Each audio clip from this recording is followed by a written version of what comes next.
Quand on se lance dans la réflexion de l'autonomie, il y a certaines évidences qui apparaissent assez rapidement, comme récupérer l'eau de pluie ou commencer un potager. Mais on se confronte aussi très vite aux impossibilités pratiques, liées notamment à notre lieu de vie. Par exemple, en Belgique ou en France, la perspective de faire pousser du cacao ou du café semble assez peu probable, même avec la meilleure volonté du monde. Heureusement, il est possible de réaliser d'autres boissons torréfiées rappelant le café, qui furent notamment utilisées comme substitut lors de périodes de pénurie ou de guerre. Les plus connus sont la racine de chicorée, l'orge ou le seigle, mais d'autres solutions tombent littéralement du ciel en automne. En effet, les glands de chêne et les châtaignes ont eux aussi été utilisés comme des alternatives au café, et je vais vous montrer comment. C'est donc l'heure de partir en balade.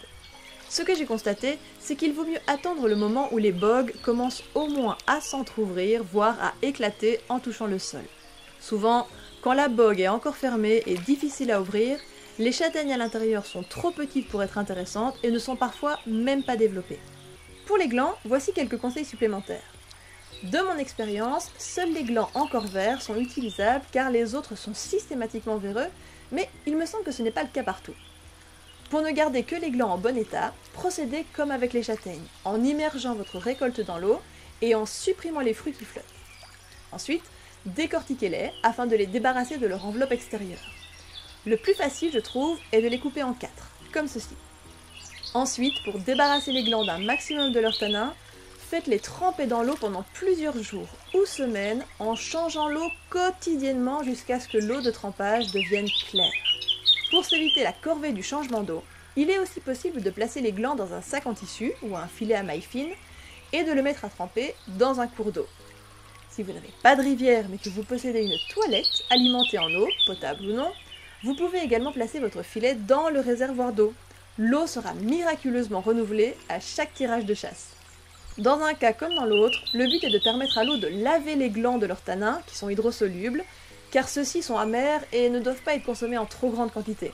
Une fois vos glands débarrassés de leurs tanins et rincés une dernière fois, hachez-les grossièrement au moyen d'un couteau ou d'un hachoir avant de passer à l'étape de la torréfaction. En ce qui concerne les châtaignes, vous pouvez les utiliser fraîches, juste après le décortiquage, ou sous forme de brisures séchées. Pour torréfier vos glands et châtaignes, placez-les dans une poêle et faites-les chauffer à sec sur feu vif, sans rien ajouter d'autre et sans couvrir. Procédez par petites quantités afin de pouvoir mélanger régulièrement avec une cuillère en bois. Si vous utilisez des fruits frais, vous allez voir une petite pellicule se former au fond de la poêle, comme si cela accrochait et qui va disparaître progressivement en mélangeant. Petit à petit, vos morceaux vont commencer à changer de couleur et à foncer en fumant légèrement et en émettant une bonne odeur de torréfaction. L'idée ici n'est évidemment pas de brûler vos glands et châtaignes, donc n'arrêtez pas de les mélanger dès le moment où ils commencent à brunir. Si des morceaux vous semblent trop gros pour être torréfiés à cœur, n'hésitez pas à les hacher encore une fois, si toutefois vous n'utilisez pas une poêle avec un revêtement anti-adhésif fragile. Une fois que l'ensemble a pris une couleur brun caramel, retirez votre poêle du feu et laissez refroidir. Le résultat doit être sec et friable au toucher. Il ne vous reste alors qu'à moudre votre production avec un moulin à café, manuel ou électrique. Conservez ensuite dans un contenant hermétique.